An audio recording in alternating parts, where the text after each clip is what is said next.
Block printing with vegetables is something I'm sure most of us have tried when we were kids. You must be knowing all about the carved potato trick and of course your own thumb. Such has been your understanding of making prints.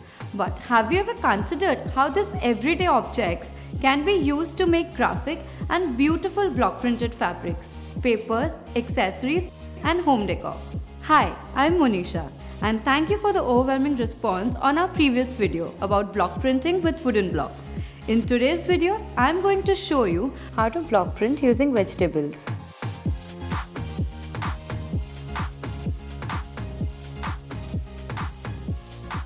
I'm going to give this plain dull table runner a makeover by making stamps out of potatoes. It's the most versatile vegetable for carving out prints. I'll start by laying a newspaper as the process is going to be a bit messy. Now take a potato, preferably a medium size, and cut it into half lengthwise. Take one half of the potato and cut it into a wedge shape like this. Now do you see I have two wedge pieces? I'll leave the first piece as it is and carve the second piece to make vertical stripes. To carve this piece, cut two straight lines next to each other, slightly deep to carve the piece out. Follow this process carefully. This is how it should look like. To print the design, I'm using a green color and a blue color. Now I'll go ahead and decide the pattern on a piece of paper. I'll first print with the plain stamp using a green color, making sure I'm matching the straight line of the stamp with the straight line of the paper vertically to resemble a D shape. Now I'll repeat the same thing with the curve of the potato meeting at the center, forming a C next to the D. Using the second stripe block with blue color, I'm horizontally matching the straight lines of the stamp with the straight line of the paper. Do the same thing below in the opposite direction. It is okay if you mess up a little bit, because that is what is going to make it more personal. Once I final the design, I'll stamp it all over the table runner following the same process. This is how my final table runner looks like. You see the green color has changed a bit. That's because of the drying process. Your guests will be shocked to know you have made this print using a potato. I'm also going to show you how to make a cactus print and a flower print using a potato. To start with the cactus print, take 3 different sizes of potatoes and cut them into half. I'm using 3 different shades of green. You can use any color you want. I'm going to print on a paper. To start, place the medium-sized potato to make the base. I'm using a pale green color for it. Now place the biggest potato with a dark green color on the left-hand side over the base print. Go ahead and use the smallest potato just above the biggest one on the left side and the same potato with the light green color on the right side. Place the medium potato next to the base print with a dark green color. To finish the design, I'm placing the smallest potato on the medium one.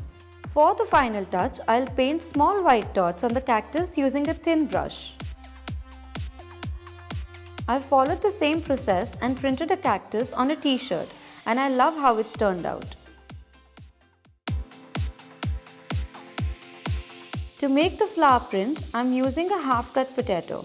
All you need to do is carve small V with the point of the V towards the center of the potato. Follow the same process for the entire potato, and this is how it should look like. I'm going to be using 2 different shades of pink, starting with the lightest shade and gradually moving towards the darkest shade.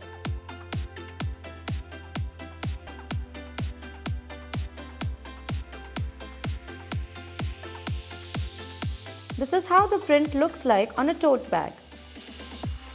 Now I've shown you enough prints using a potato. I'm going to show you how to create blocks using a capsicum and a cabbage.